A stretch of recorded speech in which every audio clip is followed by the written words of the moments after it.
Hey y'all, Nathan Justice here, and doing something a little different with this video. Mostly I'm in a different location. Usually I'm in front of a mural in my living room, but today I kind of am pinned down by my cat. Also, I don't have my wife who usually films this stuff for me while I talk. So, I figure why not, just do a, you know, do the selfie video feature that's on everyone's cell phones. I decided for today's video to go back and focus more on, you know, my book. Well, in this case, the reason why I started becoming a writer in the first place. As many of you know, I am the author of The Royal Magical Guardsman, link in the description below. And, I wasn't originally going to become a writer. No. Like many people, I decided to try different fields at first and try to find one that fits. And, sadly, wasn't able to find one that really fit too well. So,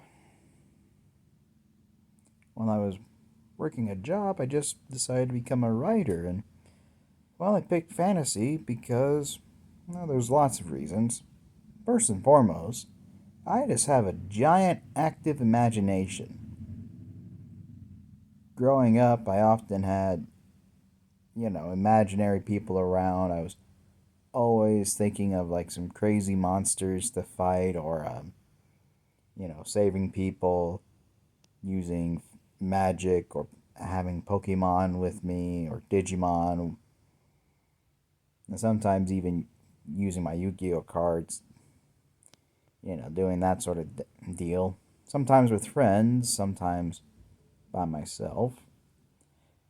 Yeah, life was good then. But yeah, doing all that kind of helped my imagination grow and, well, made growing up interesting, to say at the very least. I may talk about that later. I don't know. Leave in a comment if you'd like to hear that, you know, hear more about my life. But, yeah, no. I sort of explained this in an interview I had with GMB FLIMZ. Link to their channel down in the description below. Um, but when I was growing up, it was during a massive movement on with movies and TV shows in which different studios were making adaptations of various novels, books, and so on and so forth. Of course, what really got me into fantasy was watching Star Wars when I was a little kid. I was born in the 90s, and that was when they were starting to re release the Star Wars films, this time with special effects. And so I watched the original trilogy with those special effects. Basically, I watched it with the stormtroopers riding, you know, animals in the desert, with the Jawas riding that giant monster, and of course with the deleted scene of Jabba the Hutt that they brought back in with a CGI version of him. And also with that one scene in Return the Jedi, in which they started doing a full on musical number that a lot of people don't seem to like. Then again, CGI back then wasn't the best. So, anywho,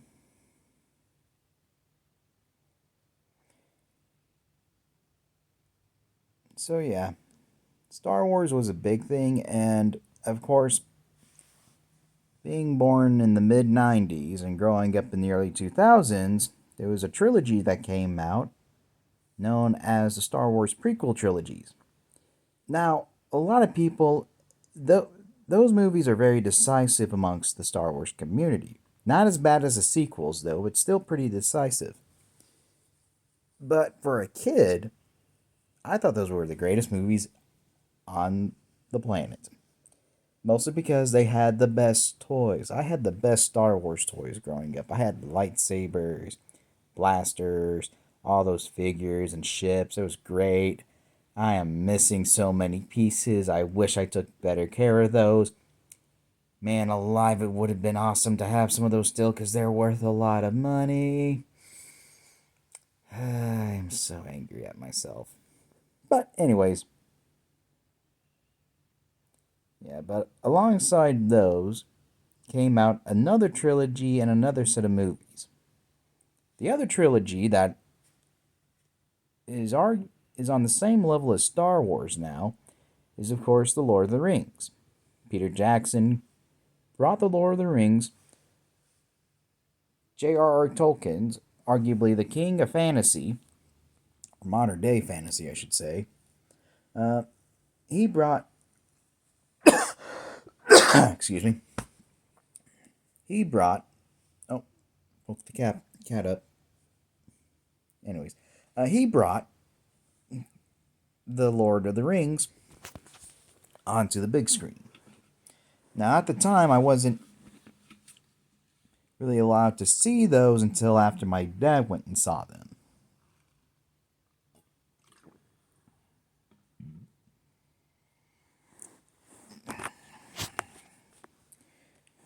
But when Dad brought them home, I would watch them as often as I would watch the Star Wars films. And like the Star Wars, I got pretty into it. I collected the figures, played some of the video games. I even have a Sting somewhere in my parents' house. And yeah, my wedding was Lord of the Rings. I mean, if you look at my wedding ring, it's kind of blurry, but it's the one ring to rule them all. Or as I said it a couple of weeks after my wedding, the one ring to rule me. I love my wife, by the way. She's awesome. She wanted to do a Lord of the Rings wedding, and it was awesome. If you want to hear that story, let me know down in the comments. Anywho, so Star Wars and Lord of the Rings were, of course, the two biggest franchises that were starting to get expand upon and really made a big influence in mine and many other authors my age life. But there was another series that started to become into the mainstream, and it shared many similarities between both of these films. And like my book, The Royal Magical Guardsman, it stars an orphan with incredible magic talent. And that is Harry Potter and the Sorcerer's Stone, or as it's known in the UK, the Philosopher's Stone. Yeah, the name got changed when it got moved over here to the US. Who knows?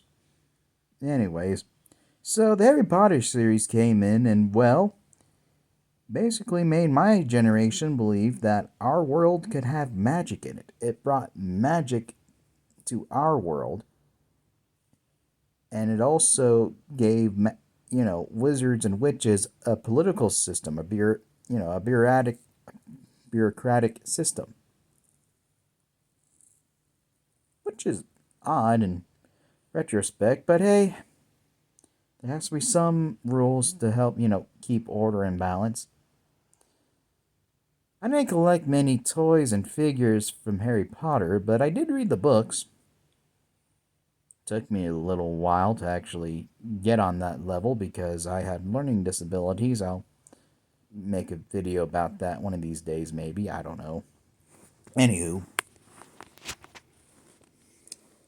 So, And then as I grew up, I, started to explore more series. And most of them were, of course, other studios' attempts at trying to recreate, the magic of Lord of the Rings and Harry Potter. Those two, movies to book to movies really, stir things up and got many studios to try to, take those and put them on the big screen. And it really helped the book sales overall because people started to explore them. Sadly, though, not all of them were big blockbusters like those two. There's only two other franchises, off the top of my head, I could be wrong, tell me in the comments below if I'm wrong, that really blew up after they were brought into the mainstream. Well, that was a successful film series. One was The Hunger Games, which I read the books, they are awesome. And then one's the Twilight series, and well, it's the Twilight series. I don't like the Twilight series. That's going to be the one series I'll probably bash quite a bit. But anywho, and then the other series that they tried to do a book to movie adaptation were, of course, the Percy Jackson Olympian series, which that was the first series I read after Harry Potter, and honestly, I kind of like that more than Harry Potter at times. That's just my unpopular opinion. And the other one was the Ericon series, or the Inheritance Cycle. Basically, it was a love letter to J.R.R. Tolkien's Lord of the Rings, just with a center on people riding dragons. Now I'm thinking about it, it's like Lord of the Rings and Star Wars have a love child with dragons. Actually, that's the best way to describe it. Anywho, so I started reading all of those, and well, but another thing kind of came about at the time when I was growing up that really started to pick up as well, that kind of helped inspire me to, learn about fantasy storytelling. And it wasn't anything here in America, no. It actually came from across the seas. Now, I was born in 95. I grew up in the late 90s, early 2000s. During that time, Cartoon Network started. The cat bumped my phone. Anyways, Cartoon Network started a segment dedicated for a new genre that would slowly take over a majority of our interests. And that, of course, was animation. Now, animation had been around since the dawn of TV, even all the way in the black and white era with Astro Boy and Speed Racer. And every now and then they pick up a few other ones, mostly for kids because of the toys. That's how we got the Transformers, Digimon, Pokemon, and, of course, and even some live action like Power Rangers. But when I was growing up, like I said, there was Pokemon, Digimon, Yu-Gi-Oh! There was those three, the three that, which you had to collect monster, where humans use monsters to fight evil. And there was many shows that was based on that concept made here in America. But there is also other shows. One of the biggest animes, Dragon Ball Z, show us, cool over-the-top fighting action that we often didn't see unless we were into comic books or superhero shows. And even then, compared to those, it was still way more over the top. We also saw the rise of other popular animes. I watched series such as Yu Yu Hakusho, Rurouni Kenshin, various versions of the Gundam. Of course, the one that I really liked was Shining Finger. And then finally, the big three of anime during my generation was, of course, Naruto, Bleach, and One Piece. I remember when Naruto first came to the US, it was awesome. A young kid who struggled, like me, who had big dreams, kind of like me, was slowly becoming, the best ninja in his land. And as many of you who watch the series know, he succeeded. And then, of course, we had Bleach, which is my all time favorite anime, in which, again, a tragic guy who lost basically the most important person in his life dedicates himself to protecting all his loved ones. And then finally, we had One Piece, which arguably is the biggest and best world building anime out there. Its world building is top tier. It has bounds and bounds of possibilities, including spin offs and even a sequel that can easily carry over from the original or various prequels, given all the lore and careful planning that it has. Hopefully, we're all still alive when it ends. I think we're gonna have another 1,000 episodes till it's finally over. Anywho.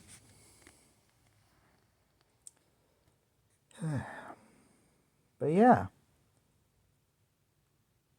Watching all of those while I was growing up kind of helped inspire my imagination and help bring elements. Basically, in my book, The Royal Magical Guardsman, I took elements from various popular animes, some of which are found today. For example, David, he is an orphan. You can find that in many animes, and shoot, even some classic literatures such as Frodo Baggins from Lord of the Rings and Luke Skywalker from Star Wars, and of course Harry Potter, were all orphans. However, even though they were orphans, they were burdened with a great ability due to having some form of magical power or a gift. David, he is the only dark mage in my book. There is no other dark mage in his kingdom. In Naruto carried the nine-tailed fox, which granted him a whole lot more powers. Harry Potter was the only boy who survived an attack by Lord Voldemort, and was gifted with, a lot of magical talent. And finally, Luke Skywalker, he was orphaned, and he was a Force prodigy.